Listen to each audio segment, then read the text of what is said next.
Yep.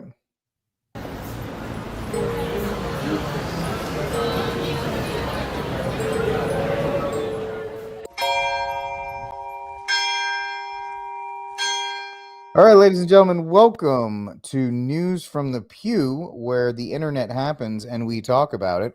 Welcome, ladies and gentlemen. I am Rick, the host of Rickcast Reviews, founder of the Armed Papist, and a bunch of other things that you probably know about. And with me, as always, is the godfather of Catholic YouTube, the one and only Steve Cunningham, founder of Sensus Fidelium, sensusfidelium.tv, and all other things, Sensus Fidelium, and also the real mastermind behind the AI takeover. He won't tell you that, but he really is. Anyway, we have many things to talk about because Donald Trump is the gift that keeps on giving to a bunch of people who want to talk about stuff. And yeah, it seems like every time we end a show, a bunch of other things seem to happen, and they just kind of continue to fall all over the place. And the one thing that happened today in the afternoon was the stunning revelation that the Trump administration is going to be looking into 55 million visa applications, Steve, to see if they are good or if there's any errors in said applications. And the first thought to everybody was like, 55 million visas would be the 27th largest country in the world. And who's controlling the visa process, especially after what happened in Florida with the tragic truck driving accident. And it's one of these things that, when the government is allowed to do these things unfettered, when that's a problem with government having a carte blanche and total run on things like visas. We're going to get into it right away, Steve. South Carolina should be able to have a visa process. Texas should be able to have a visa process, not a U.S. visa. Because when a U.S. visa is allowed, and one administration can let in 100 million people on visas, and then say, "Oh yeah, they're fine that they're over, they're over their stay, they can stay and so forth." But it's absolutely nuts the visa situation that's going on. Yeah, I didn't see that about Once a Future King DJT doing that. But yeah, the whole Florida thing, people are blaming federalism on that, saying, oh, well, he left California to go to Florida. You should be one blanket statement on there. And well, like you said, you have the federal thing. It's a federal problem. And then when a state does something, we go, oh, look, the state can't do, you can't do that type deal thing. But the feds can do whatever they want. Yeah, it's the Oprah. You get a visa, you get a visa, you get a visa, you get a visa. Yeah, I can't wait for the news with the reports to come out about the economy in the second half of the year is going to. A lot of people have been predicting it's going to go down the toilet bowl in a sense. And, we actually, real quick, while you're talking about that, and maybe it'll give you someplace else to go. We just did a story from Newsweek. Only 28% of Americans can afford homes. Mm-hmm. Yeah, I remember I did see that one, and makes total sense. There's a guy I like watching. Oh shoot, what's his name? Reventure app. The Reventure app on you just type in Reventure app on YouTube, you'll see it. He was in Nashville yesterday, a day before, where the video was in Nashville, and he's walking down the street talking about this. He goes, here's a $400,000 home 4 years ago. It's now at $900,000. So there's rumors of the bets are actually in the favor that the interest rates will go down a point, decimal, whatever, and because they're going to say, oh look, we lowered that, and people are going to buy. No, they're going to lower it. The price is that one meme that rent too darn high. The price is so darn high, nobody's going to buy. There's over 1 million inventory. 1.9 million homes. 1.9. And the crazy thing about those homes for sale, Steve, I hate to interrupt you again, is that people bought them 5 years ago during the pandemic. They overpaid for them. They're all underwater on those 1.9 million homes. And that's another reason why home prices cannot come down, because those people cannot afford to sell anything less than what they bought for, lest they go into default on their mortgage. So it's one huge cycle that people are stuck in right now. Yeah, there was a graph that he had, Reventure App had, that he said for the first time ever, new homes are cheaper than to buy than used homes. The homes already been on the market 10, 20, whatever years. Those are more expensive than the brand new ones. I can attest to that when our last rental. He was going to see, he thought we were retards, I guess, because he was going to sell it us for $475,000. It was not even a $200,000 home. And he goes, well, because your rent, we're going to take off the whole year's rent to pay the thing. He goes, the guys up the road just did that. I was like, yeah, because they're idiots. He's like, what? I gave the rundown on that thing going, all right, here's what's going on here.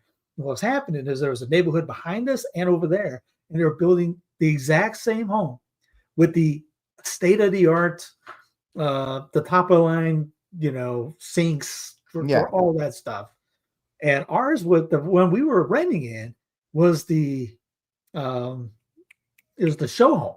So even the bathroom, it was just crap. It was plastic thing, and there was mold behind the bathtub, and there was a lot of work that needed to be done. But that one, he was going to sell that for at is or higher than the brand new one that had no problems, brand new everything, and was like, why didn't you guys want to buy it? Yes, but we're right here, just in my area in Gaston County, there's at least 10 neighborhoods I know of going up. And like, who's coming in? But like, we were talking, her and I were talking about this just yesterday, that there's places like Florida, for example, depending on the city in south of Atlanta, that if you buy a home, the people that are putting it together will get you in at like a 1 to 3% interest rate. So they're lowballing the interest rates already so they can get in. I know friends of mine that have jumped on a deal like that, and now they're looking to buy, they're selling by, which you could probably get around that, do another one, maybe use that as a rental. But yeah, this thing is going to crash hard. There are 10 states that are below the year-to-date sales, and then they're looking at forecast 25 states to be under. No, most of the ones are booming, I guess, are northern. Everyone's leaving and getting out of the south there where they moved during the Rona thing, and they're trying to move out, like Florida, for example. People got homes on the coast. You don't do that. And then the hurricanes hit, and they went, what happened to my house? Yeah. Notice the people that local in Florida don't have homes on the water. It's people that don't live there like, hey, we're going to get a house on the water. Like, no, you don't do that. Yeah. Yeah, no. And Peter's actually making some really good points in the chat that the reason why the older homes, the home I'm sitting in right now is built in the 80s. And I told my wife, because we had a new home, we had a new build up in Fort Worth. We watched it get built and all this other stuff. And Peter's right. New homes, they're cheap. They're Lego houses, I call them. They're built to the cheapest standard, the quickest standard. And that's why people are wanting older homes, because they feel like they actually have better build quality. Because like you said, new homes, some of my favorite, Steve and I were talking about random accounts. Some of my favorite accounts I follow on Instagram are home inspectors. One guy's, his title's like, you can't do that. And he just walks around as he does home inspections. He's like, can't do that. Can't do that. You look at a stud that's trying to keep the roof together. It's not all the way up. So they nail gun 14 nails into it. He's like, yeah, you can't do that. And the fact is, these houses go up quickly. They go up cheaply. And, they give you a warranty for 1 year. And then as soon as that warranty's out, you are on your own. You better hope all the problems you have with that house happen in the first year, because if not, you are going to be paying for all of it. Yeah, plywood homes. It's they're terrible. Yeah, and then he brings up Lennar. Well, I think Lennar is Reventure brings it up. This about a half a year ago, he brought that up, saying that they're actually trying to undersell a lot of homes because they just build 300 or whatever. But then for the mom and pop that's trying to sell off or something like that, it kills their property because they can lowball because they can afford it, and ends up killing them. Like you said, they paid $600,000 now, and now they're trying to, now that the area they're in is that house down the street selling for 400. Yeah. And they're like, well, how do we do that? And now people are trying to sell between those guys. Yeah, it's nuts, man, with the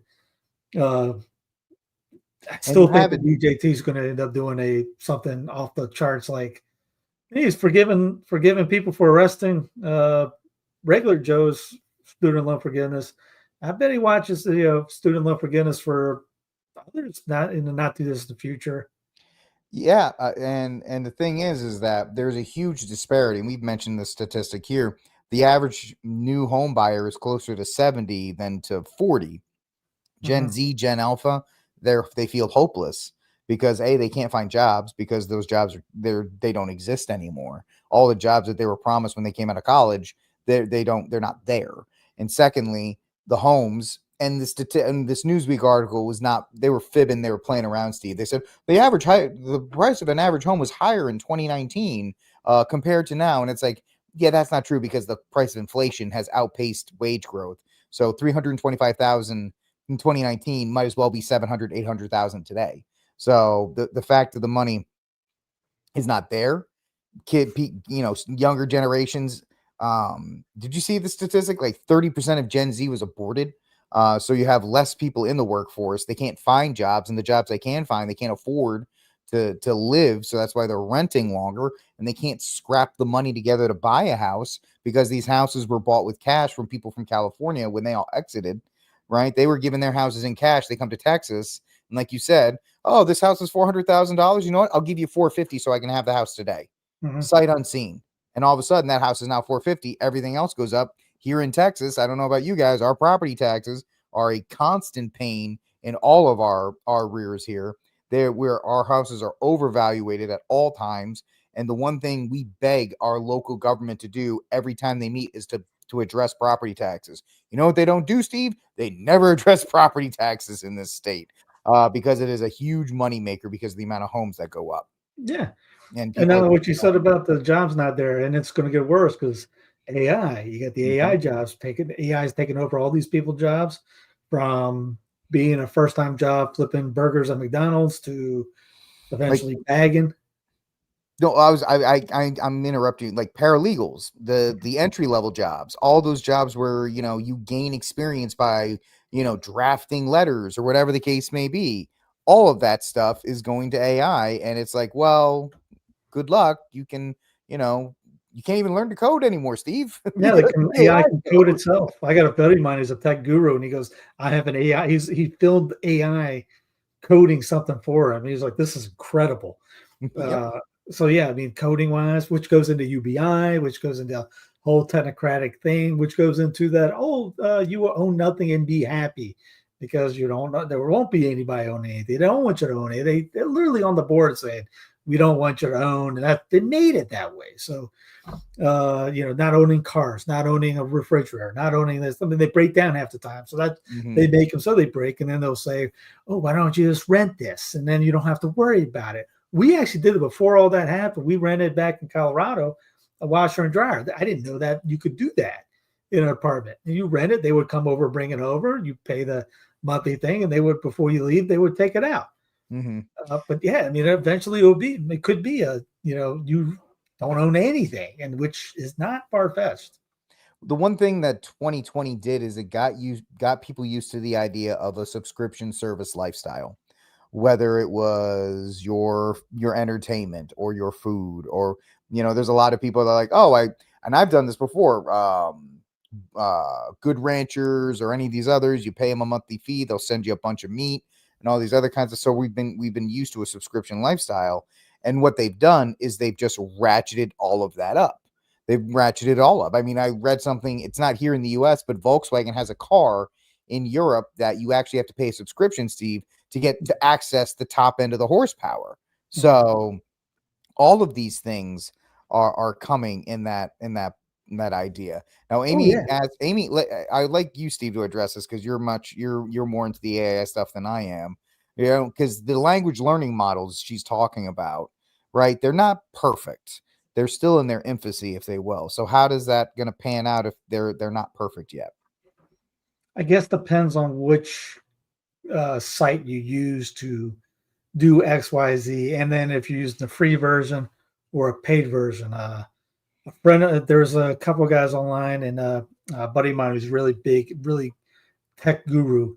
He said the only real way you can figure out, I mean, sometimes you'll miss the grammar and all that, but was it the M dash? If you see an M dash 99 times out of 100, that's an AI written thing because you see an M dash on your keyboard. It's like Control M or something like that to get an M dash.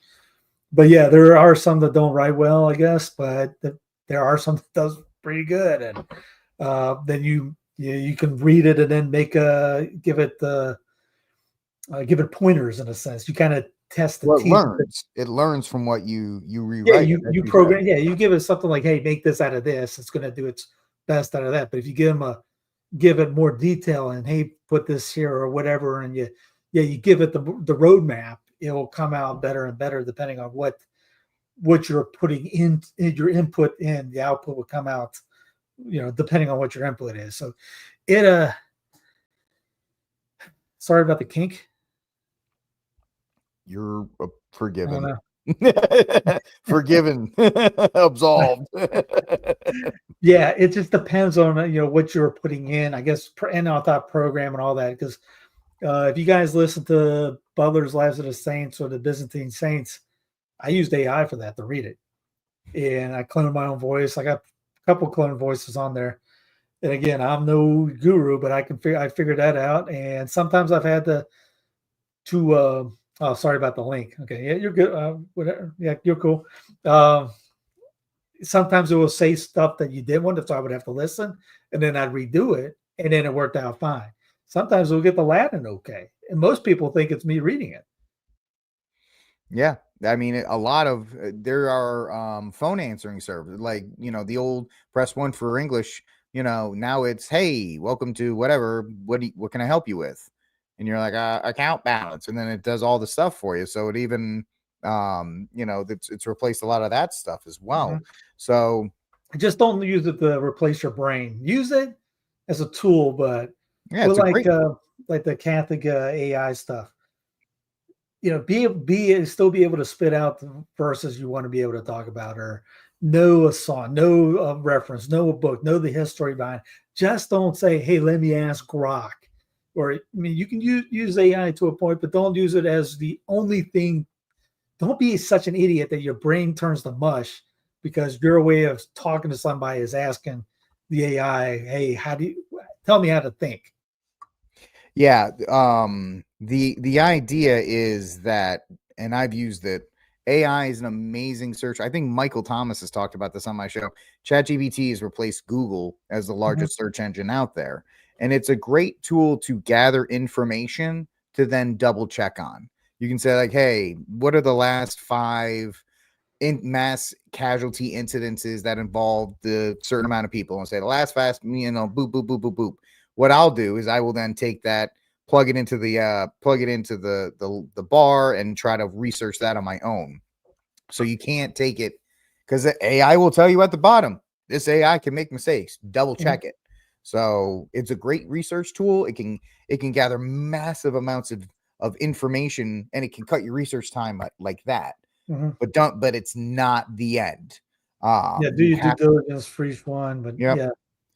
But I mean, it's better than just like, all right, I can do my due diligence on these 10 things that are given to me instead of actually looking for all separate 10 things. So, I mean, they got some crazy stuff. I mean, in Vegas, they're having some kind of Wizard of Oz AI movie cinema that's $110 a person. It comes in, it has fans to blow, so you're like inside the movie while the movie's going. You're going to feel the tornado come through. So there's some I guess weird, cool, all that neat stuff. But again, the sinister stuff is the Palantir and the technocratic grid that's coming out with the facial recognition stuff that they're using in Israel, that they're using here on right now for deportating citizens or non-citizens. I did 6 stories the other day where it was all citizens that they're veteran citizen with a Purple Heart. They threw in the pokey. I think he was a Cuban, and they might. Did he get thrown into the Cornhusker Clink? Because that's the one they're going to make in. It's almost a running joke. Yeah, you got the Speedways Slammer. alligator Alcatraz, and now the Cornhusker Clink. And we joke about the deportation depot saying Home Depot's going to get mad about that, and then Home Depot comes out saying they were suing. Yeah. I mean, Depot.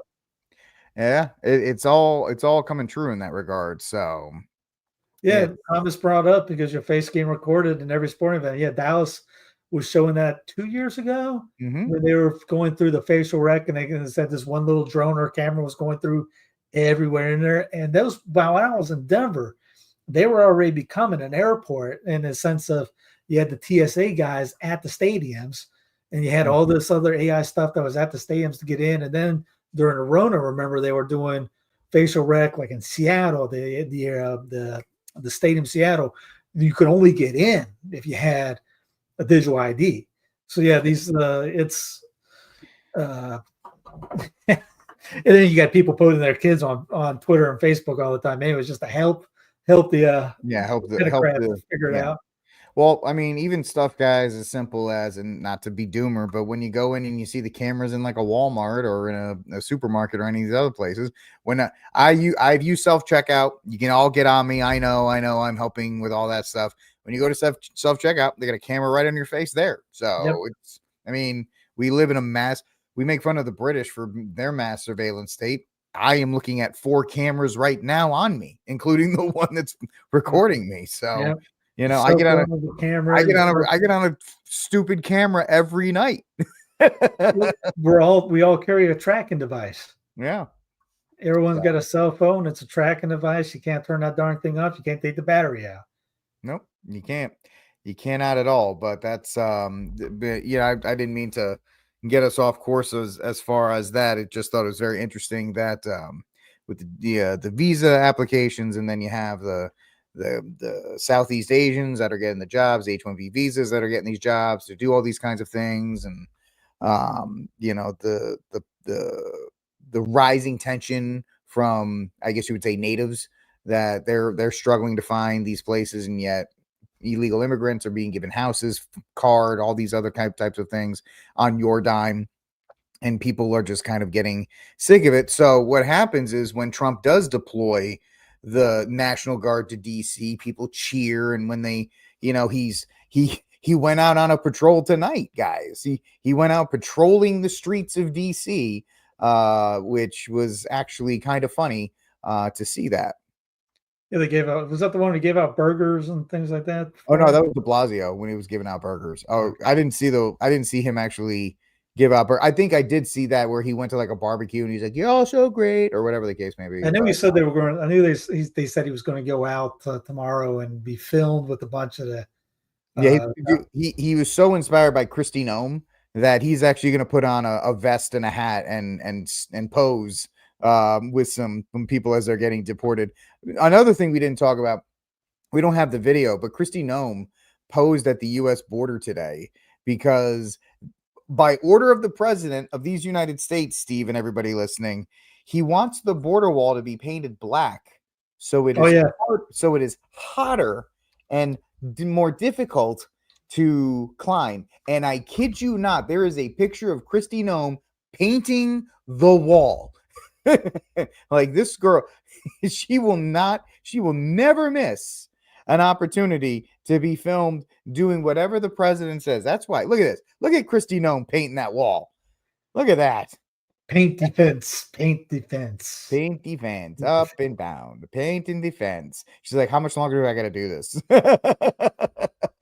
Get back to work. Red door and I want to. I mean, this woman, God bless her. She is Trump's probably favorite because he's like, let's paint it black. What do you think, Kristi? She goes, yeah. You want me to paint it? Oh, well, yeah, that's great. Can you do it for me? That would be beautiful. Dress up like a painter. When I first heard that, I thought it was like Ron Burgundy. Veronica said a good joke today. I wrote it down. I laughed. Are they really painting that? This isn't The Onion. Nope. They're painting it because it's hotter. Black makes it hotter, and they will be harder to climb because they've never heard of gloves. Yes, of course. Just again, it's just first off, is that wall really how many miles?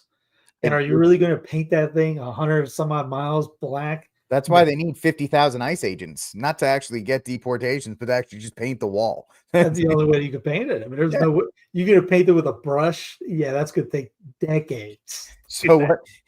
So everybody's about to get deported. They got to spend a couple hours painting the wall. Then they get on the plane and they fly them out. Yeah, we'll let you in if you do that. Now, our baseball coach used to do that in Aiken. He would make us do pretty much like slave labor, and then we have to take down gates at the bull riding. So after your freshman year, you're like, oh yeah, we'll do the first one. We'll do the second half, not knowing that the second half meant that you're undoing the gates after the rodeo's over, and you can imagine what that looks like and smells like afterwards. And then feel, no, I want to get there first so I can put the gates together and take the gates, not have to take the gates down. Because less bull, is around at that time. Less of a smell, if you will. Less of a smell. I know there was a guy that was he was before us. He ended up kind of like what you were talking about painting the fence. He took the fence down in the outfield, and then the coach cut him. Yeah. He got free labor out of that. And so when you said that made me think of that. He goes, yeah, that's not too far fetched. I know coaches that did that. Yeah, well, I mean, you might as well use the labor effectively before you instead of doing this. But the fact that they're painting the wall, they're doing anything they can to keep people's eyes away from certain lists and certain things, even though well, the big distraction today is Cracker Barrel. Oh yeah. Oh, I mean, great googly noogly. You can't swing at that cat without seeing somebody infuriated about Cracker Barrel going, all right, what else is going on in the world that we're all distracted from? Because Cracker Barrel's got everyone's attention right now. And the crazy thing is, if you paid attention to anything, Cracker Barrel has been woke for a pretty long time. They've been pro-LGBT. They've been they were pro taking down statues in southern states. Mm-hmm. Their food is always, I don't care. Their food has always been trash. And the whole knick-knack thing was stupid. And it's a restaurant for boomers. And if you don't like my statement on that, then, get in line with everybody else today. But I joke saying it's like the Ruth Chris for New York. That's our upscale. We're like, hey, we're going to Cracker Barrel. What's up class today? We're class. No. Get to play with the pump, get the picks, and got the big checker table, and go in the winter, you got the fire cooking in the background, and breakfast after church is always a thing here in the South. There's we would go in. The last time we went in was a couple years ago. And we went after the 7 o'clock mass before most, all the Protestants weren't in yet. Yeah, that's why Cracker Barrel's huge, is because that's where all the Proddies go after their services. Oh, it's a waiting line, dude. You gotta get there before there. Yeah, they'll be in there all day long, getting pancakes, coffee, whatever.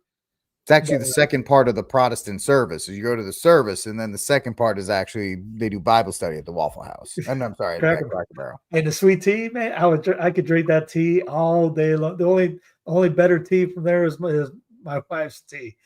But Big Boy used to sell Virgin Mary statues. Check it out. Big Boy, Cincinnati, yeah. There's the old antique. There's an antique store in Belmont here. They have a Big Boy out front. I'm like the only one that knows what that is. Yeah. No, I mean, the Big Boy has always been a staple. So, good for them. And yeah, it's completely crazy the amount of attention people try to take from something like Cracker Barrel, which is just it's a who cares? All those guys that are complaining about it even go or have been there. I mean, it's this idea that it's like our culture or whatever the case may be. If your culture revolves around like a Cracker Barrel, then you need to do better. You need to do a lot better. It's not, it's soulless corporation, except it had foofy stuff on the walls. That's the problem. The real issue is when it was a family-owned restaurant, great. That's fine. Once it sells out, once it gets big enough, once it gets, CEOs like Woke Karen, then we talked about NASCAR a couple weeks ago, right? When it was just the family running it, it was, but once sponsors and once global interests and networks and stuff get involved, all of a sudden, you can't have the Confederate flag. And people are like, that's like a staple of NASCAR. What are you talking about? You have the Winston 500. Yeah, and you can't have Winston Cup anymore. Now it's like the Xfinity or whatever. next year the truck series is like the O'Reilly truck series and all this These stuff. tampons 600, whatever. Yeah, the Coca-Cola, whatever. And so it's just once corporate interests seep into your local culture, it's dead. It's going to be taken over, and it's going to fit into the ideas that they want to push. So yeah. Yeah, I thought just so I said, I thought that going, this is a major distraction going. And I'm a Cracker Barrel fan. I like my beloved co-host here. And we haven't gone a while because we can't afford it. But that's another thing. Waffle House supremacy always. Waffle House supremacy. Well, what was I going with it? Well, I saw like Knowles and Jack and all those guys check it out, and I'm going, they didn't say anything about Stargate. They didn't say anything about Detachment 201. They didn't say anything about the AI takeover of healthcare, the technocratic takeover of healthcare. They haven't said anything about stable coins. They haven't said anything about ethnic cleansing. But doggone it, we're drawing a line. This is the hill to die on. We're dying for Mr. Cracker on the Cracker Barrel. They're upset that he got removed from the rocker in the rocking chairs. They're nice, but $200 a rocker. But yeah, don't forget they painted those rainbow colors to support Pride Month. So did they do one like that? Yeah, they did it a couple of years ago. Must have been different locations. The one I don't, well, like I said, I haven't been. I don't go all the time, but there's no way they did that here. They would have been. They would have burned the rocker in front of the building here if that would have happened. Might have been downtown. Well, they could have had one downtown to do that. They had one near Nancy Mace's house, but she supported that fully. Yeah, she probably had something to do with it. Yeah, she did, because Nancy Pace, the next governor of South Carolina, she's not winning, dude. She's gonna master the AI. Waffle House steak, which by that time will probably be $38. There was a building that housed. Well, it wasn't filet mignons, but some kind of steak. It was burnt to the ground. Breitbart had it on. It's like, well, I expect prices of steak to go up. Yeah, well, everything unfortunately is with that inflation. And when you brought that up about just the homes. I mean, beef. There's a story about beef going up. I couldn't tell you last time I had a steak, and you just can't afford it. You can't afford it, and like other people getting $100 steaks. From man, what do you guys do? We can't do $100 steaks. And crazy thing, a $100 steak is like a 6-ounce sirloin. It's not even that big, man. It's so was it not Tom Landry? It was Jim Jordan, I think. He was talking about how cheap gas has gotten. And again, I look at it down here. It's $2.70 down from $2.80. Yay! So we saved $1. If you $10 10 gallons, you probably save. You go, wait a minute. How did we save? What are we talking about saving? If we're saving $1, we're cheerleading DJ, and hey, yeah, great. Make it $1 less, and then we'll start cheerleading. Well, I'll put you on Yellowstone or whatever. But man, it's they're gaslighting everybody about the prices. And then they talked about how I brought that up. Veggies and things like that are going up because they're blaming workers for not being able to go out in the field and pick up the veggies off the field. And it goes back to better start growing your own stuff. I mean, I put it outside. Kamjara melon. If you've ever seen one, it's about yay big from India. It tastes like a mix between a cantaloupe and a honeydew. And that thing is probably about 8 feet long vine right now, gigantic. And I put a seed in about a week or two ago. Flew off. It's really easy to do stuff like that, but you got to be able to do it. And if you're worried about the prices, go out there and grow your own basil or carrot or onion or green onions at least, or fruits. I haven't bought a watermelon all summer. I've gotten 2 already in the last month in the backyard. They last me a couple weeks. It's man. Yeah. Of course, that goes on to the fact that a lot of people don't have the necessary space to grow. They don't think they do. I mean, you can grow stuff anywhere. You can grow, even if you have an apartment, you can grow some things. I got the watermelon growing out of pot that big. It's that tall. It's a 5-gallon pot. And that thing is vines that are solid 10 feet. And there's 4 watermelons on there now. Like I said, I picked one had too much rain, so it busted. Yeah, another one fell off somehow. I guess something nibbled it off. So I lost 2, 8-2, and there's still 4 more to go. They're in the middle of growing, depending on level. So they made it through Hurricane Aaron? Dude, you would have thought here in the local news acted like that was going to be a direct hit. The people were like losing. We got John over at Atlantic City right now, not Atlantic Beach, watching it. Sunny, beautiful sunny day. You can see the waves in the back, and I'm going, man, that's some good surf going on right there. And that thing that we didn't even get any rain from it. We got a cloud, maybe a little. If you looked on local news, you thought the end of times was happening. Thought you're getting Helene 2.0. Dude, I'm telling you, man. Yesterday it was like stick next to the weather app or anything. It's going to get that thing is a category 3 out there. It's not coming inland. You got to watch. The state of New Jersey just did an emergency notification, declared a state of emergency because of Aaron. So we'll see how badly the East Coast, the Northeast gets it. So this time of year, they can get some stuff up there. Yeah, the TikTok people were apparently trying to bring up that it's HARP, they did this, and it's going to make a V cut and go to New York and all that. And you know, sometimes our people make us look bad. But yeah, it wasn't a HARP thing. It was just a hurricane doing hurricaney things. It looked beautiful though. That thing was a perfect shaped hurricane too. And then the eye was good. The things around it. Yeah, you would have thought we were getting a direct hit. And you thought it was the perfect storm with Mark Wahlberg in it and all that stuff. One guy's put a video goes, they got low tide on the Outer Banks right now. Please pray for them. You see the water going through the stilts. And like, well, that's why their homes are built. That's why they built them like that. That's why the people in Florida who live there full time have their houses raised. Yeah. So that happens. If you're going to live there, you sacrifice the car. Yeah. Yeah. But yeah, no, it's we didn't get anything. I mean, we did get a little rain today, but it went from Aaron. Yeah, it's I think we're supposed to be in the 70s in the next couple of days. A cold front's coming through, which is why Aaron got pushed out. The thing is that they're going to be especially hyped up on hurricanes for the next week because this is the 25th anniversary of Katrina. Well, that too, yeah. This is the week that Katrina hit New Orleans, and they love having those documents. I actually did watch a documentary on Katrina. I usually watch one every year. I went to a Panther game back in, what year was it? 2013-ish, 2014, 2013. New Orleans, Carolina. We're in the upper deck, and most of the people around us were New Orleans fans.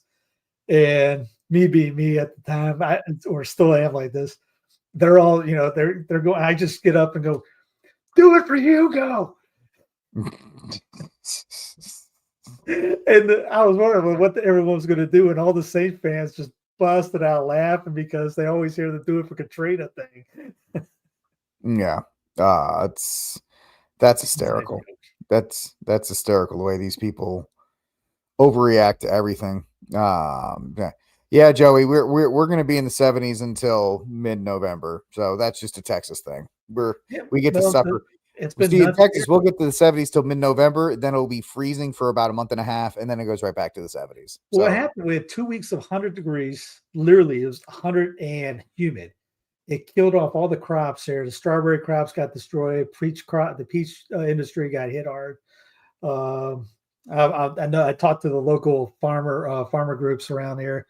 And they were telling me, yeah, this guy hit people's my strawberries got burnt to crisp. I probably had 100 strawberries from just planting and then getting runners and all that. They were doing great. 100 degrees hit, they all got crushed. I actually got some more heat tolerant ones. They're looking great right now. But the peach trees got hit hard and a bunch of other veggies. And then we got 70 degrees for the next week with nothing but rain. We had 2 weeks of nothing but mid 70s and just I didn't have to water in the back for 2 weeks. We went from having to water every day to that's why I went out and saw one of the watermelons just busted out because of too much water got in the darn thing. You could put a tent over the thing. Now it's went from back up to the 80s. Now they're saying this cold fronts, but we might not get out of the 70s for a couple of days here. So they've messed up the weather so much, it's all over the place. Yeah, August, we don't get 70s in August. We're getting 70s in August. It's that cloud seeding. It's that weather manipulation happening. Yeah, weather manipulation. Yeah, that's why Florida is going after trying to ban it and all that, but it's already too late. I mean, yeah, it's So by the way, Joey wants you to let you know they're missing Father Cunningham down there. I bet so. Yeah, that's he he didn't want to leave. I know that he wanted to stay around. Who does? Going into the religion part, I hate that the moving of fathers, because it feels like you got somebody, your father got torn out of your house. Yeah. And you got another foster father in a sense. You never can establish. I'm reading John Vianney, the tan book that's that thick. And shoot, I mean, he converted, it took 30 years for him to convert ours. And you think about that, a pastor, most orders, they do, it's I think Father R told me it's the French way of doing it. They bring in, all the groups do it. It's after 10 years, and then they move them out because they don't want them to get too familiar with the lady. And what too familiar? You think, did anybody think, hey, let's get rid of John Vianney out of ours, who's been there for 4 decades? He's doing too good of a job. I mean, why have that? I mean, you had a priest that would live at the parish, would die at the parish, and is buried at that parish. Now it's, we got to keep moving and putting here and here and there. And so, and I'm not trying to bring it up by my brother on this, but it's just anybody.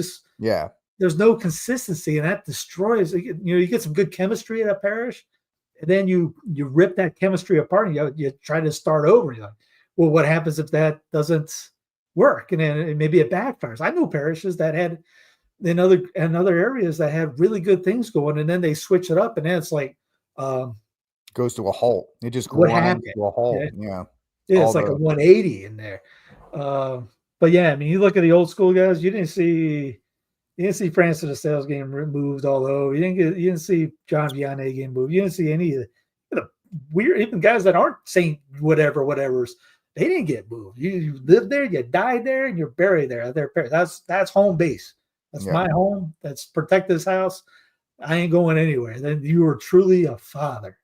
Yeah, that's the thing that their reasoning is they don't want to become too attached to the people that are there, where conversely it's like, don't you want the protector of the flock to be attached to really be in there, and you want that priest to marry a couple and then baptize their children and then marry those children and then bury the parents. And it'd be like saying you're the dad of the family. It would be like, all right, you're too familiar with your kids. We got to get out. We got to move you to another family. Like, what? Wife swap. You got to wife swap the wife. Right. Sorry, you're 17. I got to move you to a new wife because she's the record player's over. We move along next town. Yeah, it's just weird on that. I mean, even a team. If you have a team that works together, works good. If you didn't have in sports, going to sports, you had the 27 Yankees. You didn't break up the 1920s Yankees. You kept them together. You didn't go, you know what we need to do? They're too familiar with each other. This is too good of a well-working machine. We got to break this thing up. And then, free agency hit. That's when everything went all nutty in sports-wise. But if they didn't have that, they had to stay, and you had a well-organized machine. Just like if you had 2 or 3 priests that were doing great, why break it up? Why don't you just keep it going? And then just maybe if the other parishes are like, hey, we got to get our acts together to be better like that, instead of, all right, let's rack up the thing and throw it out there. Yeah. We gotta do a rebuild. We gotta do a rebuild in this parish. It's been too successful. We gotta go back to the draft and bring in some new ones. It's like, no, it's really. Amy has a good one. Now, we used to joke back in the days. People didn't believe we were brothers, and so we would bust out IDs, and people still didn't believe it. So we not that we were to mess around with others on it, but people didn't believe we were brothers. people thought we were people thought we played on the wrong team because we were always together. If you catch the drift, we lived together, we worked out together, we played ball together, we went to school together. They were all like, "Wow, we thought that was that." No, you guys are brothers. Yeah. Well, that's also like the fact that nowadays people, the idea of like brotherly love has been destroyed by modern sensibilities that, you know, you can't have familiar or brotherly love and that type of masculine love because it's got to obviously be same sex, you know, oriented. And it's like, no, that's completely different. But yeah, it's tough to find a parish and find a good priest and then have him leave and you know resettle in a new place. And Well, it speaking is of, you kind of brought up the SSM thing. You got Hill Dog out there worrying about. She's predicting that SCOTUS is going to overrule Ogerfell, yep. overturn gay so-called millers. So they know the writing's on the wall because of Justice Thomas talking Thomas. about going after the 14th and everything that the 14th did. Now she's not using the 14th; she's using it because of all the gerrymandering ideas that were going on. But you know, it's a far cry from her back in the day. Somebody said, "Here's Hillary petitioning SCOTUS to overturn it." This is when she actually says that marriage is just between a man and a Oh, female. remember her and Obama fought in 2008 over who was more for same-sex marriage. It's like, oh, you are, I'm more traditional, you're blah blah blah blah blah, and then Obama's like, hey, I'm gay and everything, you know. Yeah, I'm in, I'm out, I'm in, I'm out, I'm in, I'm out. Yeah, Ogerfell is going to go down. I wonder what's the next one's going out. She's telling everybody to go out there and get married because what state's going to legalize or accept that you're the federal license, whatever, which doesn't exist. First of all, the idea of a federal license is completely nonsensical because there's no idea. You know, my LTC, my hunting license is not does not have to be accepted in California, New York, all of these places. Just like technically, my driver's license doesn't have to be.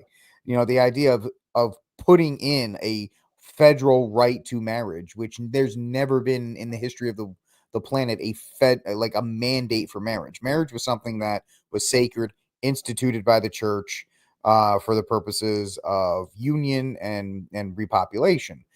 Then the idea of rights and tax breaks and all the secular nonsense that was infused into the idea of marriage over the 20 plus years of propaganda that the left used to normalize this idea of love is love and all this other kind of nonsense. And then you had Anthony Kennedy come through with the miracle 14th to say, oh yeah, of course we can crowbar marriage into this because you know you have a right to marriage. No, you don't have that right. And the fact that Thomas, and he said this after Roe v. Wade, he's like, we're coming after everything that was there. And I think Michael has that. You know, Roberts may have it, but if Roberts has it, that's because Thomas has put a battery in his back. And he's like, because I've said this on my show, Steve, I think Thomas has 1-2 term. He's out by 2028. I think he's out before the end of Trump's term because he wants somebody to replace him. The guy's like 78, 79.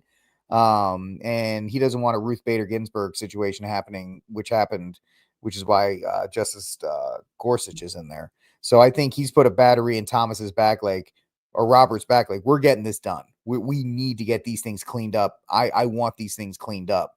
And I'm sure Alito's got his back on that as well. The only problem is you have Kavanaugh and you've got Amy Coney Barrett, who are the squishiest of squishies. So you can't really count on them to help out any of that kind of stuff. So even if Roberts does, because remember, Roberts was the deciding vote on Obamacare. Even though he may have that idea, it's really because I personally believe there's nothing to back this but my own belief in it, that it's Thomas and Alito powering the court to do these, to clean up this type of stuff.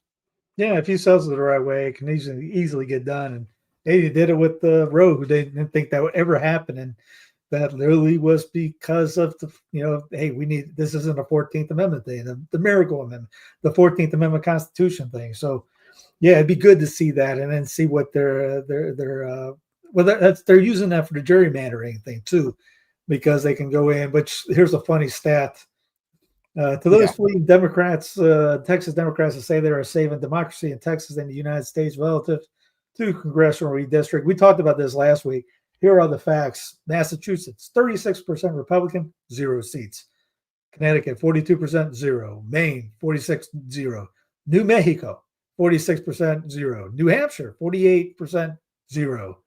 You see the numbers. Yeah. And Yeah. we were talking about that last week, saying some of them want to go to -1. And the crazy thing is that Texas finally did pass their redistricting plan. So there's 5 more seats here, which means goodbye Jasmine Crockett, which is a huge win for all of us. So she can go screech on MS Now because it's not MSNBC anymore. It's now MS Now, which is just an acknowledgement that it's a trash network.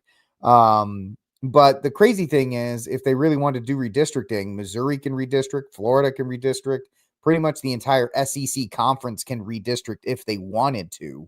And that would all be for Republican benefits. And so the fact that Texas was able to get this in, that's good. And it's a nice counter to the flood of Californians and others that are in the state. It's pretty crazy that, it's an off year redistricting. It happens. And the reason why Democrats are crying about this, Steve, is because Democrats have been doing this for years and they have nowhere else to gerrymander. They've already gerrymandered to the hill, to the apex. And Republicans, as Republicans are, talk a big game, and then people are like, well, you're gonna do it, and they go, we don't want to do that because what if the Democrats do it? And then the Democrats, like we said last week, notice that none of those areas that are mentioned in here, none of those are Southern. Yep. Because the southern states gerrymandered so that everyone would have equal representation. These are all Yankee states. Yep. The Northeast is hysterical because when Boston, the mayor of Massachusetts said, we're going to redistrict ours. And then somebody put up a map. It was New Hampshire, Connecticut, Rhode Island, Massachusetts, and Maine were blue. And the guy was like, so what are you going to redistrict? Are you going to make another blue representative? Because you have this complete, case to be made that there is not equal representation for Yankee states, for northern states. Rhode Island's 42%, yet none of them will ever see anything. The joke in Rhode Island is you could have the Republicans caucus in a Honda Civic because there's so few of them. And yet they continue to say, oh, well, we have to kick the Republicans out. There is no Republican. Maybe Rhode Island will put in a Republican governor once every 6 election cycles, and they'll be terrible. But the fact is, Massachusetts, you'll never see a Republican representative out. New Hampshire's kind of crazy because live free or die, but apparently it's die. All Hawaii, not a shock. Delaware, not a shock. Connecticut, not a shock. All of these places have already done this to the point where there is no equal representation for you. Yeah. If you're on the other team, you don't have anybody in there for you. So, they want more. Well, we got to redistrict harder. Again, you want -5? How do you pull that off? We're gonna make a new state representative that's going to be blue, and it's like, oh, okay. So Newsom is up there. Obviously he's trying to use us to get a little bit more. He's the only one that has benefited from the whole Texas gerrymandering fiasco. Every Texas Democrat is too stupid to be able to use this as a springboard because the only one they have speaking for him is Jerry Woo Woo. But outside of Jerry Woo Woo, none of them were able to use this as a springboard. Gavin Newsom, as I've been saying, he's working out the kinks. This is his preseason for when he announces his run in 2026.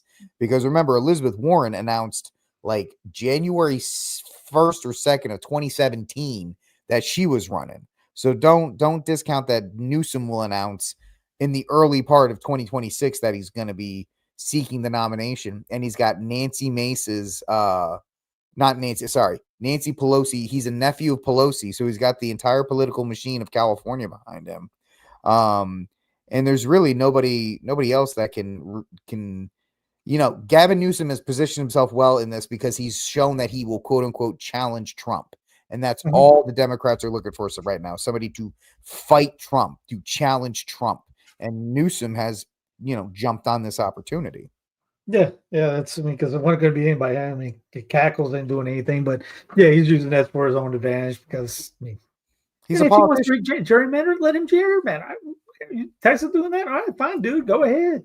It's local. I Watch, honestly watch, don't. it, watch it lose. I mean, the crazy thing is, it's like they're trying to challenge it here in Texas, but Texas, one is all Hispanic and one is all black.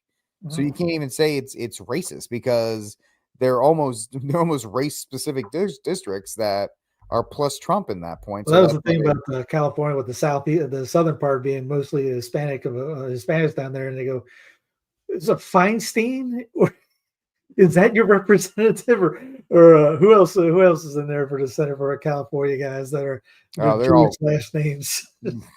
or Asian. So it's it is gerrymandering is a thing. It's as old as American politics. It's unfortunate, and if you live in a state that doesn't give you representation, you got two options. A, you work hard and you start at the local level and you fight your way up until you're determined to do it. Like I have a buddy in California. He does the rosary marches, and him and I have talked a couple times because he's I've thought about going to Texas, but he's gonna stay and he's gonna fight, and they're doing things at the local level. You either fight at the local level and work your way up, or you leave. Those are your only two options you have. Yeah, yeah, yeah. And the California people, there's stuff like we've gone on before about, are there no good Catholics in California that can get involved, or Minnesota with the what happened with them with the was it pro board, was a can't remember what ruling it was. All right, anybody in Minnesota want to get up and start doing something? Forget about DC. You're in Texas, run for governor of Texas. Get a real Catholic in there at the gubernatorial seat in the capital there.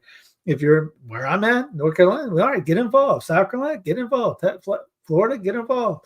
If we get involved, everyone gets involved in their areas.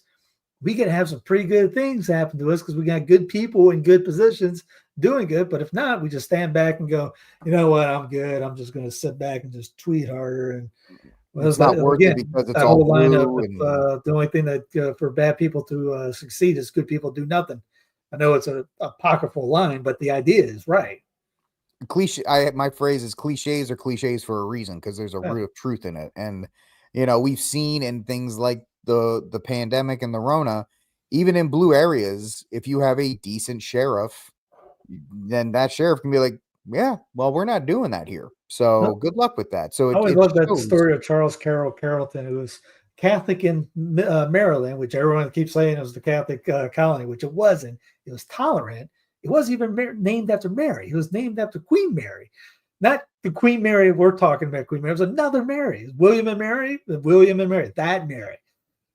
Anyways, so there was a bill that was going to get passed in the Maryland. I can't remember what the name of the bill was, but it was not very popular. So Charles and a bunch of other guys got together, put the bill in a coffin, hung the coffin on one of the senators or the governor's tree, and proceeded to shoot it for the next 15 to 20 minutes, whatever. And left the coffin on the property, where the next day they got the message. It's funny how that works, right? Do what? It's funny. I'm just saying it's funny how that works like that when you actually get involved at the local level, when you actually put up a little bit of resistance, because local officials count on you not putting up resistance. Local officials count on you worshiping DC and hoping Trump fixes it. So there's 3 cities just last week, towns, I mean, that went after. Good book on Catholics in Maryland. I still haven't done the series on Catholicism in Maryland yet. I'll find that I'll find one when I do that. But on Charles Carroll, what's the one that Brad Burtser did? American Cicero. That'd be on that. He'll talk about that a little bit. So that's the best one I could tell you on that so far. There's a couple. The history of the United States by it's in the garage in the box still. I think no, I republished it. It's on Sensus Fidelium Press. That gets into a little bit of history, a little bit. It covers everything. Where was I going with that? Anyway, there's 3 towns here. Mooresville was one.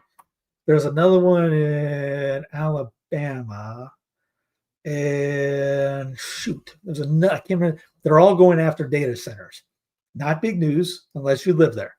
Not big time Fox, CNN, whatever. But if you're there, the whole town has come out to oppose it. And this one in Alabama, I can't remember the name of the town. I did it on a Clown Planet the other day. What happened is they don't have a say in it. 10 people get a say in it. 10 people in the entire area get the vote on this. And they are livid because they've seen what the data center could do and how it destroyed the land and all that jazz, water, all that. Everyone knows this. But they're fighting to stop it, and they're having a tough time because they can only get 10 people to do it. And it goes into, if you don't think local is important, stuff like that. That's most, again, it's not sexy in the sense it's not going to be on Fox. You're not going to get retweeted by Michael Knowles or Jack or any of those guys. The cheerleaders aren't going to retweet it, but that is the most important darn thing that's going on in your backyard is these takeovers. Yep. You got to be NIMBY for these data centers, because I didn't know until I was watching Timcast last night. Ironically enough, there's a massive data center going up in Abilene, Texas. Massive data center.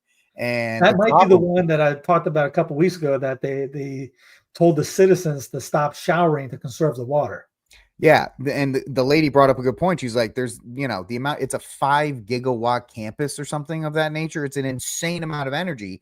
And she's saying, well, what's going to happen when they have brownouts in that place? Because the data center will demand all of the power. If you live in Abilene, you need to look into propane and solar, some kind of combination to island yourself off the grid. Because if you don't island yourself off the grid, you're going to be in deep doo-doo, because you are going to be at the mercy of whatever these companies want to do. Now, here in Texas, you could get away with a solar propane combo that will, power your house sufficiently. But you got to look into that stuff now. You got to look at ways of getting off the grid, because the grid here in this state is going to be right. Because you're thinking, are they going to count on the turbines in Sweetwater, Texas to power it? And because the turbines are not going to power the data center, no matter how much, or they could put 1,000 solar panels on the roof. It ain't going to power these centers. Well, they're taking all the people's water, so they're going to pretty much drought everybody. You can have all the garden you want and all that, but if those things take up all the water in your area, what are you going to do? You're just, you need to start getting some rain barrels. That's what you need to start doing. You need to start getting some rain barrels and saving all that water, any water that comes down, and don't tell anybody. Don't tell anybody, and start siphoning it away. I'm thinking of worse ideas, but yeah, I guess, fighting against the building or whatever, and I'm not talking about just, protesting at a thing, but might be some ULIZ guys. We may need subway man. We may in that regard, because it's, we got Brian here that says all the wind power is going to the mic. That's great in the winter, because we know here historically in the state of Texas that the wind turbines work in the middle of the winter. Oh wait, they don't. All that kind of stuff, regenerative rotation grazing, all that.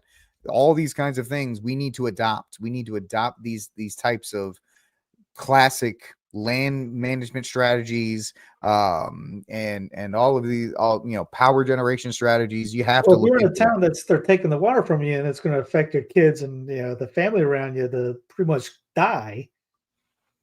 I mean, there's other options going, like, hey, is it what do we have to do to survive here? And I'm not just talking about collecting water. Yeah, no, I get it. I'm with you on that one. I absolutely get it. There's, what I'm proposing are literally short-term solutions for basic survival, but long-term, it's going to be, people don't, and the problem is you got your Nick Sorters and your Trump cheerleaders that are like, bam, Abilene is going to host a $230 million data center, Trump, MAGA. And it's like, no, that's bad. That is terrible. That is not a good thing, because that data center is not going to give you jobs. That data center it's locust. It will suck everything out of the town and for the purpose of that data center. And for that they AI. had to have Trump come in, because those guys would not have been doing that if Cackles or Brandon was doing it. Yeah, that's what you and I said. The reason why Trump was allowed to get back into office is because they would all cheer for it. It would be under the guise of making America great again, with all this investment in technology, and the fact that you can't build a new nuclear power plant until 2032. because that's all of these kinds of things. It's just crazy to see the cheerleading for it. I might build emoji money. You never know. I might even put some alligators in it. I actually saw a pretty interesting mini documentary today that the one thing that can restore a water table to an area are beavers. Beavers are natural when they build the land dams, and they actually make, like, it's awesome. I'll share it with Steve because I think he would think it's pretty neat. But it's amazing what beavers can do to recycle water and kind of repopulate a water table. Yeah, that is the future right here for Texas, and we can thank Greg Abbott for that. You can thank Greg Abbott for all of it, because he is the one that championed it and wanted it here. Think about this. We have Bitcoin data centers that are going up in this state. That takes an absurd amount of power. The AI centers, that takes an absurd amount of power. And then you have Austin, San Antonio, Houston. They demand absurd amount of power, because, and it's like, where are we getting all this power, man? Where are we getting all of this? Oh, wait, we're really not. We're just going to siphon the power out to the things that are demanding it more and more. Yeah, So, for the people in the chat, send that out to your local friends. I bet your friends that don't know about that stuff going on. I mean, gotta get more people knowing what's going on. Forget about, like I said, the Cracker Barrel thing. I think I care more about the data center taking all my water. yeah. The Yep. logo. Yep. Yeah, that's more important than the actual than the actual moving of Cracker, because Cracker Barrel's not going to have any water to give you. They're Yeah, not going to make any food. have to call in have to call in sandwich guy. Is that a bird? It's a plane? No, it's sandwich guy. That's right. You're going to get a felony. You're going to get that felony charge. Dude, I was crying laughing when I saw this part. Oh, everybody bought Subway's like, yeah. So you go to a protest, there's a tent with Subway, everyone get your foot long. Yep. Subway hasn't had this much promotion since the TV show Chuck. So Dude, I'm waiting for the sandwich guy to take over for Jared. Well, Jared, we don't talk about Jared. I know. we don't talk about Jared. You got a substitute for Jared right there. He's a classic guy. Subway throw fresh. I don't know, right? But I mean, they already have Happy Gilmore. I don't think they need any more actual. Happy was so 1990. Happy Gilmore 2 was apparently the most streamed movie ever on Netflix. Really? Yeah, and it cost about 150 million to make. So who knows? We're people in the hole. Yeah, it's funny what people because people don't want to talk about the deeper issues about AI or about fighting for any of these other kinds of. They want to latch onto Subway. They want to latch onto the Cracker Barrel stuff because that's easy. That's really easy to do that. I will tell you this: the last couple days the last 2 weeks have reaffirmed how much I don't like being in the online space, because when I'm in the online space, I'm fighting with people. I'm constantly getting into tiffs with people that I'm not even trying to start. But when I go to the gun range, when I'm working with people on the gun range, when I'm just talking to the guys, it's such a relief to not have to be here, or to have to worry about online stuff and the pressures of likes and clicks. It's just so much better when you actually get out and you actually talk to people, and you go back to that. And we've lost so much through the loss of water. And I know I'm going off on a rant here. Hold on. We've lost anything that unifies culture. Like, we don't have movies that people can unify around and talk about anymore. We can't talk about even simple things like TV shows. Think about it back in the day, TGI Thursday's much watched lineup where you had Friends and all these other things. Whatever you think of the show, guys, I'm not talking about that, but it was something people could actually get around and talk about and have common interests and things to talk. We don't have anything like that now. We don't have anything that unifies our culture. And Michael has it right here, is that people don't turn off the phone. I actually deleted X from my phone And it's probably been the best decision I ever made, because the only time I get on X is when I'm working like for my remote job or for the show. I don't have it on my phone, and I'm not constantly swiping on it every day, because the doom scrolling just, it depresses you. You can't, oh, this one wasn't liked as much, and I'm trying to make this one go viral, and it just drains all of that stuff. So deleting that stuff off of the phone is probably the best thing you can do. Yeah, on Sundays I don't even touch this thing. So Yeah. I don't even I forget that X even exists. Or the only time I'm on it is because I'm on here, I'm putting the videos together, uploading, and I'll check the news out. But while I'm doing that, I'll see all the craziness going on. But I saw this today. I would have played it, but it's playing a song that will get us banned. Yeah. It's a message from the 80s. It's an AI video. And Those things are depressing. Not everyone talks to people face to face. There's back in the 80s, we were out in the street, we hung together. It was a good little video that somebody put together on that topic, what you're talking about. Yeah, I know it's really off topic. We were talking of today's show, but just lately I've been just discovering how much happier I am when I'm off the internet, and when I'm actually talking to people, and when I'm actually dealing, when I'm working with somebody on a one-on-one instructor course, and when I'm doing an LTC, or when I'm just hanging out talking to the guys before or after work, before and after we start our shift. And people don't have that anymore. And people have been so siloed into their own little online communities, and that's what they value. They value that online interaction and we've all been taught that. It's not just that, but we've all been forced into that, and it's difficult to break out of, because we're told to constantly scroll. We're told to constantly check out the latest streaming show, or look at the viral TikTok that's happening. And so we've lost the balance, G. We've lost the balance. And let me connect it to everything. We've lost it because we don't have strong churches in our communities that everybody can kind of, because what was the center of the town in most places? It was the church. And the church was the focus of the community. And kind of relaying it back to Father Cunningham. Father Cunningham fostered a good community, and it's tough when they leave. And so, and this ties into the fact that we don't have enough priests for every parish, so we can't even have full-time priests at some parishes, because they're hitting different ones, and our pets' heads are falling off. Treating the cats, treating the dogs. Petey, you sold my dead bird. You sold my dead bird to a blind kid. A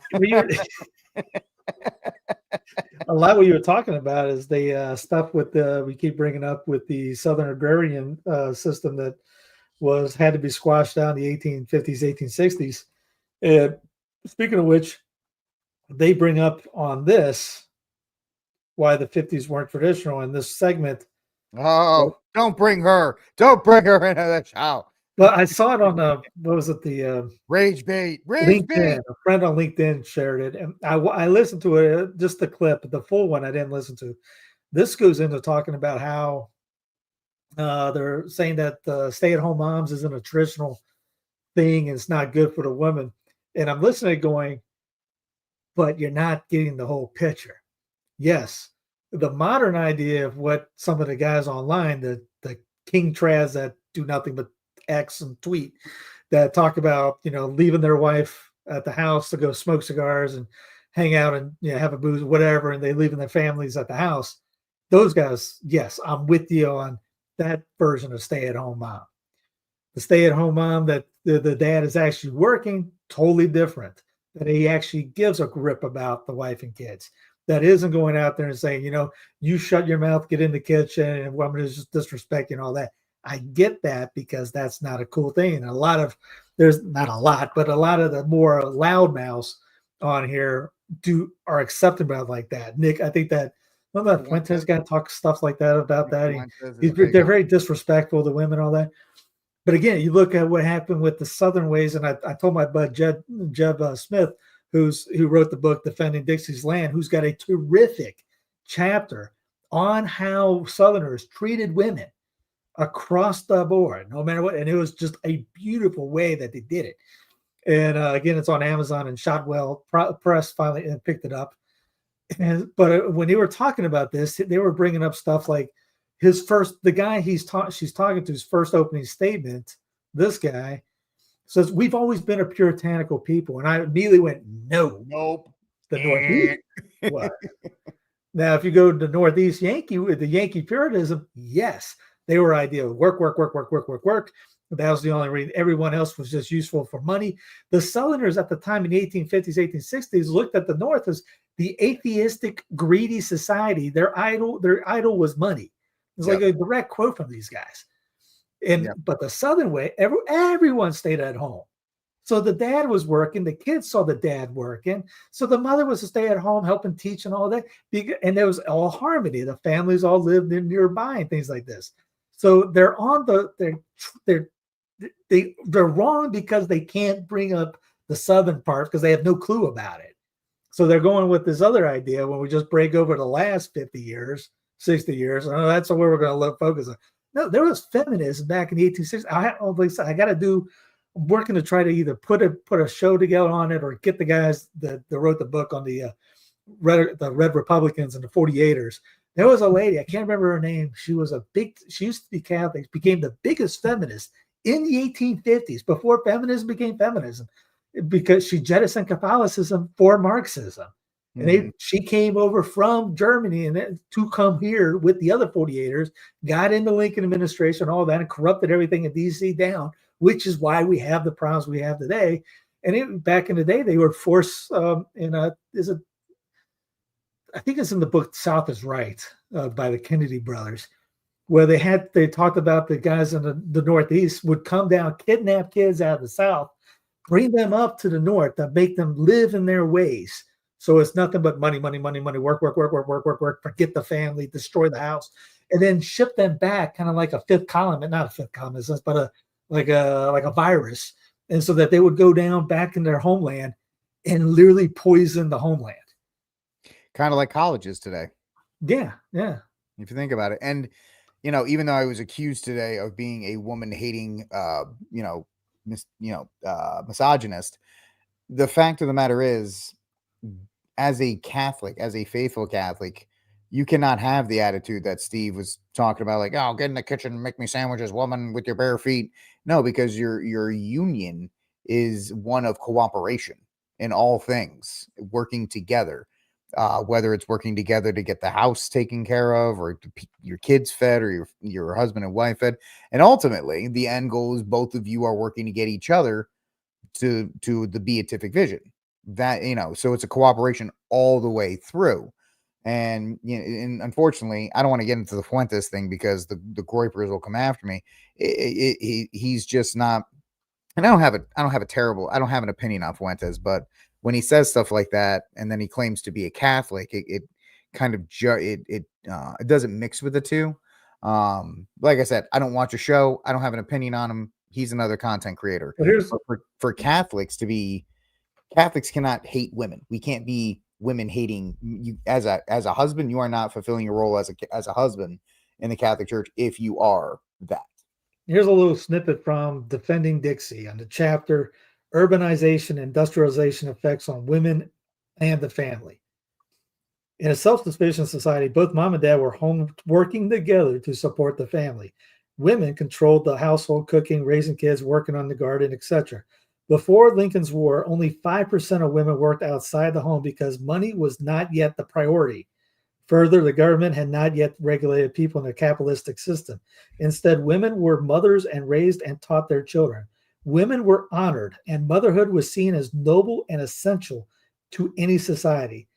Southerners held these duties in the highest regard. The communities that do not hold women and motherhood in high esteem, you will see drive of those women and mothers away from traditional roles where others will respect them. Today, they are expected to act as industrialized men, slave wage earners, consumers, and tax-paying servants. Again, and he goes on. I mean, I screenshotted like the entire thing because it's so good. Our view of women has so been depraved that if a man today were to open in his love and admiration for women as Southerners were in 1860, I think a great many of us would think he has gone mad, or at best was only saying such things in an attempt to have sex. Men opening doors, pulling chairs, always allowing women to go first, tipping their hats are seen as oddities now, even sexist. Women are no longer celebrated and coveted, but seen as sexual objects or worse, moneymakers. They are viewed on how they can benefit men. The masculine view of women has won out. Again, you read just that, like I said, I screenshot that and sent to people. They're going, where did that come from? It's in the book Defending Dixie. Right. Yeah. It's, and the thing is, a lot of the opinions, and you could say even that get in the kitchen, that modern red-pilled MAGTOW opinion of women was shaped by media, because media has always portrayed the husband as an ungrateful jerk who treated his wife terribly, and that's part of the propaganda of Hollywood and the anti-family agenda of Hollywood. Think about it all the way back to the golden 80s, even before that in the 50s, it was Leave It to Beaver and Father Knows Best and all that stuff. And then you had the introduction of The Simpsons, you had the introduction of Married with Children, you had the introduction of these shows where the husband and wife, the husband's either dumb or the husband's in a terrible marriage and the wife hates the husband, or all of these things. And then it gets inverted with shows like Modern Family, where the husband's a dummy and the wife is the provider and the protector, or there's a same-sex one. All of that has shaped that 20, 25, 30-year continuation of the degradation of family in pop culture, in modern culture, has shaped opinions today of how, oh, well, feminists in the 50s were miserable. Okay, where's your proof for that? Well, they just were. I saw a movie, and it's like, oh, well, that's not really, a decent thing. And so it's kind of fighting between both those things, Steve.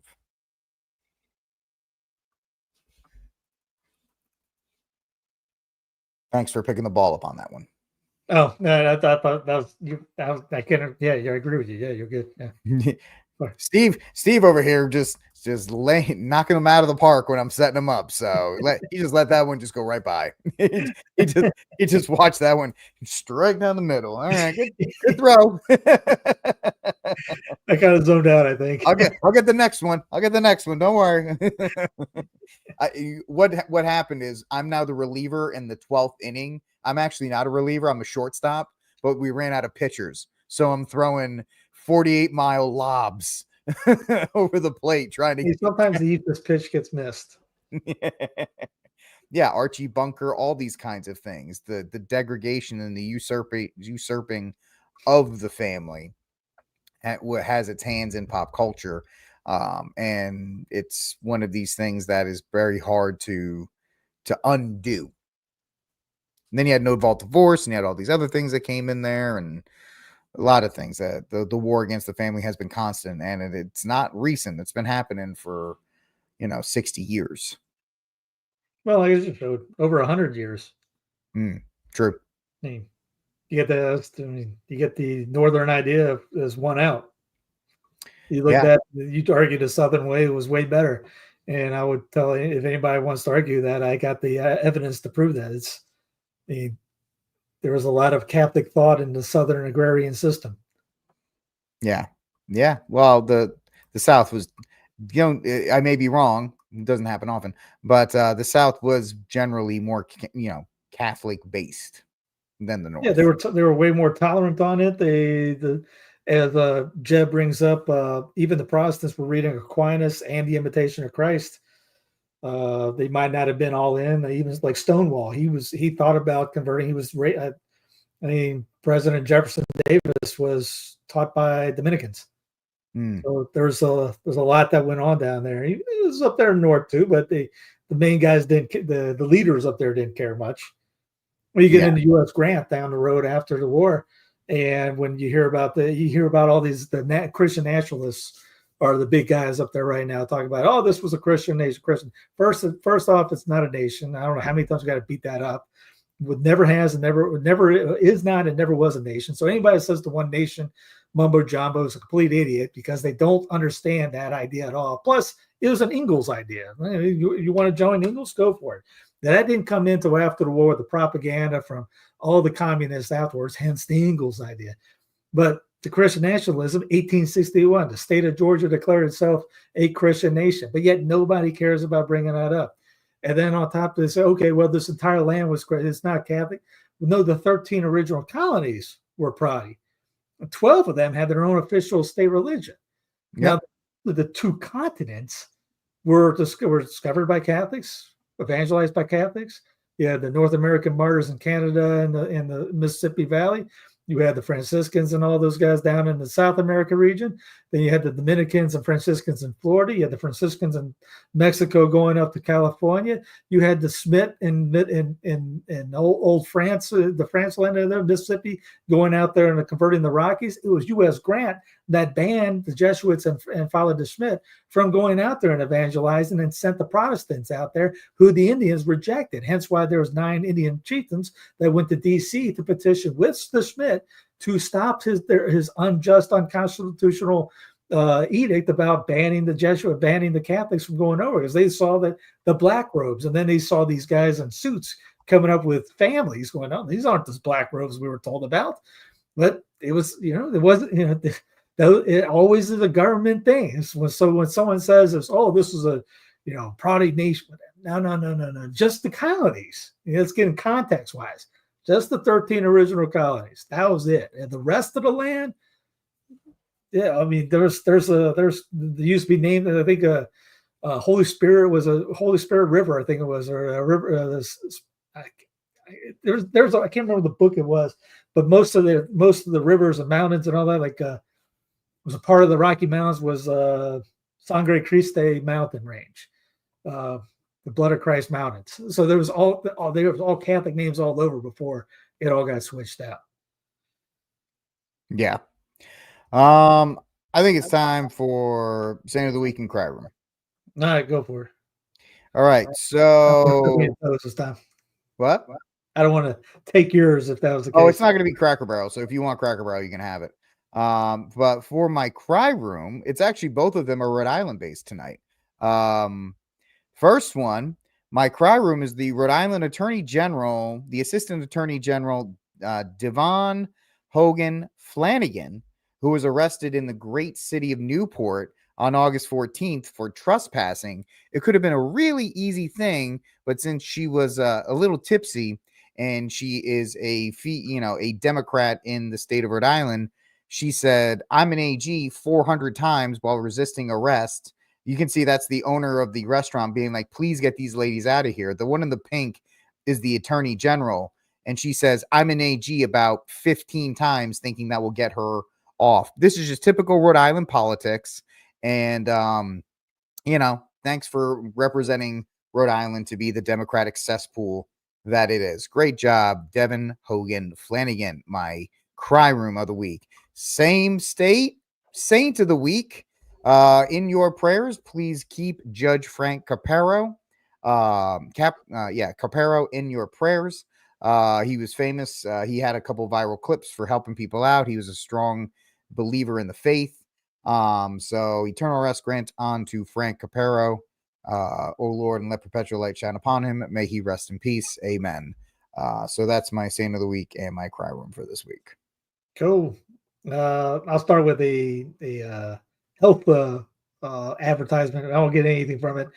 If you guys use toothpaste, you start using these hydroxide patate. If you never tried it, you don't need the rinse or anything like that. It actually restores enamel and will take your cavities away. Fantastic. If there's any dentist on here, they're going to get mad at me for this. But trust me, I've used it for a couple months now.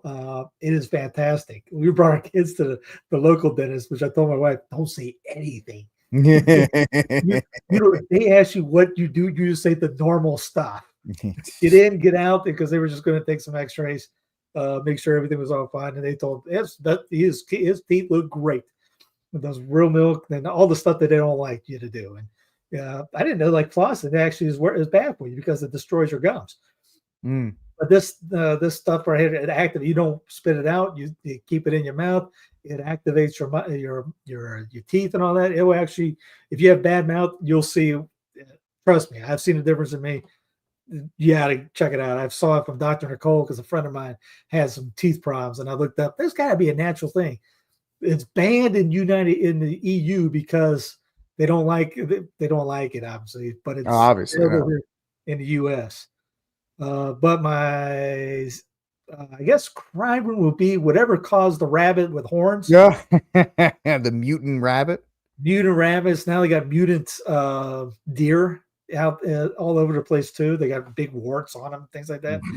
Apparently in Colorado, and I know where these places are, and there's tentacles all over these rabbits. Now, when I was out there, they were building homes on top of radioactive sites. And there's one actually across the interstate, 20 minutes that way, that they did the same thing. You have to sign a waiver. And I was dropping people off in Uber, and they were telling me this, and yeah, well, they made us sign a waiver to live here that we wouldn't sue if we got something wrong with us, mutate. I'm going, wait a minute, you know that you're living on top of radioactive material, and you still sign a waiver? Why? What's so you can't even grow things out of the land here. Anyways, so that's my cry room for that, and everyone that helped make the rabbits mutants. And the thing I saw about that, like, don't touch the rabbits. Don't touch them. We would joke about it up there. It's just if you watch TV, then that was in Fort Collins, but the place I was talking about is next to the soccer stadium in Denver, on the north side of town, and it was just everybody knew it. It's the radioactive neighborhood. But my saying of the weeks, I'm going with South Carolina, down 6-1 in the Little League World Series and won 7-6 from Irmo, South Carolina. I played at I know Irmo. It's outside Columbia. Used to play Old Man's League baseball there. Old Man's League is the has-beens league where people over the age of 30 would get together and drink beer and play baseball at that. And it sucked because if you're a pitcher, sometimes it would take 9 outs to get out of an inning because the ball wasn't hit at the 50-year-old third baseman who could not move. So I remember going to a bar one time going, make it stop hurting. Here's $20. But yeah, it's so good on the South Carolinian Little League team. Oh yeah, the radioactive shrimp in Walmart. Unless you want the powers of a shrimp, go ahead and eat it. No, I think they're from India, I think it is. And on top of that, just to be on the shrimp thing, if you're familiar with Charleston, South Carolina, there's some great eateries like Shem Creek and Water's Edge. And because they always advertise saying the shrimp boats pull up to it. And you always joke, say, whatever we're ordering, it's coming off that boat. But it comes to find out that they were importing shrimp from all over the world and barely using the shrimp that they were actually shrimping. So they got caught with fraud, and they ended up getting sued over that stuff. So yeah, be careful where you buy any of your food anymore. But Phoebe, I don't know what link you're looking for. You asked about a book. Link for the toothpaste. Oh, I'll type it into the chat what it's named. You can get it on Amazon. There's a place on Amazon that has it. There's some. I think Dave's has some. Just type in that toothpaste, and you can look it on Amazon. There's I'll get some off that. And you might look at it going, hey, it's $12. It's pretty, but it will last you for 2-3 months. If you don't need to put a lot on there, just a little dab will do you. And yeah, it works great. Yeah, there you go. Steve will type that in the chat, and we are going to head out of here, folks. Thanks for hanging out with us here on News from the Pew. Please like, subscribe, and share the News from the Pew. If you want to support us, you can download the Sensus Fidelium app at sensusfidelium.tv. Help support out Steve by getting that's essentially his Patreon, getting people onto that and helping that base grow. If you'd like to support me, you can go to Rickcast. Just type in the Rickcast on YouTube or Rickcast Reviews. Rickcast_reviews. I'm going to have a review out for a movie called Americana on Saturday. Yeah, and if you'd like to buy my book, The Armed Catholic, The Case for Guns and Self-Defense, at Barnes & Noble, and I believe at Amazon. Thank you so much for hanging out with us, guys. God bless us, and Viva Cristo Rey.